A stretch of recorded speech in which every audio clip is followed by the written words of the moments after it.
let's come to something more closer to you, to your life, that is organ donations. And in your life, you have championed this cause of organ donations through the Dana movement. Yes. Could you tell us, like, what is the inspiration behind it, and is it something that all should take up? I really appreciate that you are asking a very, very, very inviting question. I'm at it right from my college days. And then it's all taken off by this particular Eucharistic dimension. This is my body. This is my blood. We cannot go on repeating the words of Jesus. We need to realize them. That means it's there. As a college student, I started blood donation, etc., etc. You asked about your organ donation. Today we are living at a time when the medical science and moral, philosophies have advanced very much. And accordingly, there are 15 human donations are possible today. Starts with blood. And then the other one, the 15th one will be body donation for medical research. So the Dana movement, which I founded about 15 years ago as one of the creative ministries of the province of Madurai. Now coming to that detail, there I promote, propagate this particular variety of human donations. But I am not going to now enumerate all the 15. But permit me to throw spotlight on 2 or 3, which are rather important. First one is blood donation. Because though there is a lot of reception and also participation in terms of blood donation, you will be highly surprised to know per year, country of India at the time of calamity, emergency, surgery, delivery, 280 lakhs units of blood is needed per year. What we get is only 190. That means 70 lakhs units are still needed. In a way, people who stand in need of blood at the time of emergency, if they don't get that particular blood group, compatible one, they may even depart. In a way, we become the cause of their departure. Why? Science has improved such a way. Science has come out and discovered what we call substitutes, alternatives for many a thing, but not for the human blood. If a human person stands in the human blood, only another human person should come in and step in to donate. So I like to see that blood donation is being enhanced and much more promoted, so that nobody will die in this country of India for the want of blood. From there I move to eye donation. Not all can donate blood, so to say, for one reason or other. Eyes can be donated after the death within 6 hours. And I will give you a very inspiring information. If all who die in India consistently donate their eyes, in another 7 years' time, blindness would have been negated from this country. That's the point. Instead of simply burying it or cremating it or burning it, donate eyes. The third one is what you said, organ donation. Today, medical sciences are advanced, and we can live with that, what we call transplanted organs. But transplantation of organs needs harvesting of organs. Harvesting organs in terms of organ donation. Even for you, I'm now talking to you, if all the JESUITS, all the religious, men and women, or even diocesan clergy, now they agree upon these things, I think that would be a big Eucharistic contribution. Look at my sentence. It is not simply an organ donation. It is a Eucharistic contribution to the life of the community of India. Then we can say with Jesus, we give our life so that others may have life and life in abundance. Really inspiring your thought of saying that it is a Eucharistic contribution of all the religious communities. So that is something which we can really ponder upon. Coming to the church circles now, synodality is the buzzword. You will have meetings and seminars, and a lot of things are happening, and all of us at some level or the other are involved in the process of synodality. That looking at India, what do you think are the practical difficulties in implementing the ideal of a synodal church? I really salute Pope Francis for this particular novel idea. This is the 16th synod that is going to take place. However, the very process for this synod is very inviting. I like to say the first one is What is going to be produced by the synod on synodality is only, in my opinion, secondary, if not tertiary. What is priority, primary is very process. Everybody is involved. Okay, now I have to answer your question. What are the difficulties? To the extent that I got involved in this particular process, two things already I see. Now, number one is India, and especially our Indian Catholic Church, is simply what we call got stuck with traditionalism.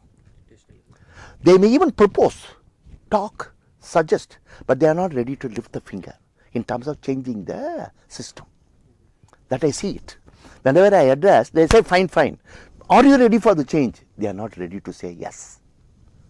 That's one. Second one is lot of devotionalism. Lot of saints, and now it has become a kind of a, what you call it, pattern in every parish. So start devotion after devotion. And that is also not going to help us to become a synodal church.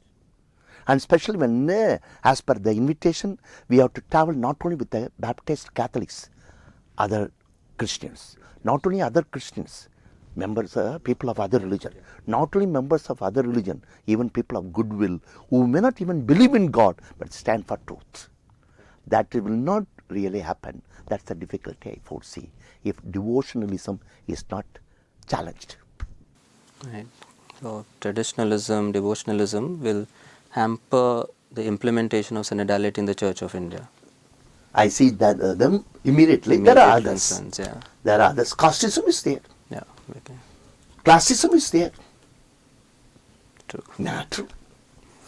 So, or clericalism is there. But I am not enumerating everything. With the given time, I like to throw spotlight. But since you asked, I can say casteism also is one more major difficulty. Problem. Yeah, people are not ready to come together harmoniously to journey together as the synod will demand of us. The last question for you, and again coming back to Pope Francis. So, for Pope Francis, the youth are someone who are very special for him. He holds them very close to his heart. But unfortunately, and it's a practical situation to see the world today, many youth are actually kind of going away from the church. They don't relate with it as much. Yeah. How would you address such youth who are not able to resonate with what the church is teaching or preaching? See, I worked in the parishes for 23 years. I was parish priest even for 7 parishes in 4 dioceses of Tamil Nadu. What I did, I just want to share with you. We cannot find fault with the youth that they walk away from the church. So even though I was parish priest, when they don't come for the even Sunday Mass, I don't ask them. Maybe mistake is with us. We are part of the problem. Why? They demand, that means youths of any day for that matter, they demand certain living witnesses of what we say. If that is absent, they are not being really attracted to the church.